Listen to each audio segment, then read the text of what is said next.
Notre chronique Le Monde Afrique, Laureline Savoie nous a rejoint. Laureline, vous nous dévoilez ce soir une belle histoire, celle d'un Sénégalais qui a marqué le nord de la France et même au-delà jusqu'en Belgique. Oui, alors je vous propose de regarder ce vitrail qui apparaît à l'écran. On y voit cet homme habillé avec un costume cravate, derrière un drapeau du Sénégal et puis un baobab avec cette mention juste en dessous au cher monsieur Mamadou qui m'a sauvé la vie, signé la marquise. Alors ce vitrail a été acquis en octobre dernier par le musée de la ville de Roubaix, la ville du nord de la France, le musée La Piscine. Et depuis, eh bien, c'est tout un pan de l'histoire de la région qui s'est réveillé.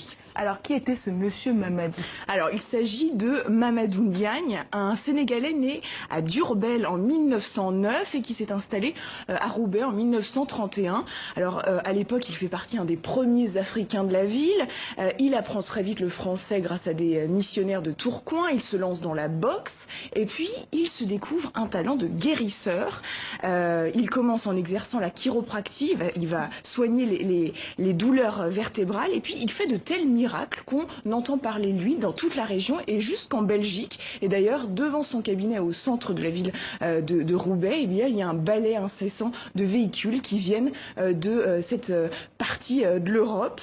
Ce qui est aussi intéressant, ce que racontent les gens de l'époque, c'est que les médecins qui finalement avaient des problèmes avec leurs patients, qui ne savaient pas leur trouver de remède, les envoyaient finalement voir Mamadou Ndiagne.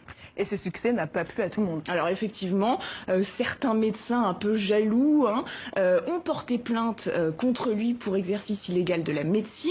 Il a été cité en justice 22 fois à peu près 15 ans. Et lors de son dernier procès, c'était en 1967, eh bien près de 300 personnes, 300 patients qui venaient de la Sarthe, de Paris, mais surtout de la Belgique, sont venus le soutenir et montrer que c'était une personne qui avait pour beaucoup changé leur vie.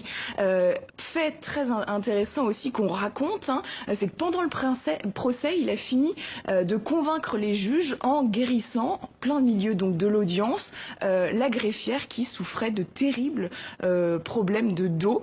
Alors à l'issue de tout ça, il a été interdit d'exercer, mais on lui a quand même redonné son matériel. Donc implicitement, on lui disait « tu peux continuer, mais sois un peu plus discret ». C'est ce qu'il a fait. Il a continué jusqu'à sa mort en 1985. Il avait 75 ans. Puis il est devenu une figure locale. Alors oui, surtout, on s'en est rendu compte, d'autant plus depuis la découverte du vitrail par le grand public. Alors ce vitrail, il était en fait une possession d'un particulier jusqu'en octobre dernier. Donc ce particulier l'a mis en vente dans un dépôt-vente, l'a vendu à 150 €. Et c'est un administrateur du musée de Roubaix qui l'a retrouvé et qui a fait ressortir toute cette histoire. Et quand on regarde la page Facebook du musée, eh bien, c'est impressionnant, on voit un flot de témoignages reconnaissants pour Mamadou Ndiagne. Alors on a par exemple ce témoignage de Brigitte qui dit « Mamadou a guéri mon beau-père, c'était en 1967 à Roubaix, on en parle encore dans la famille ».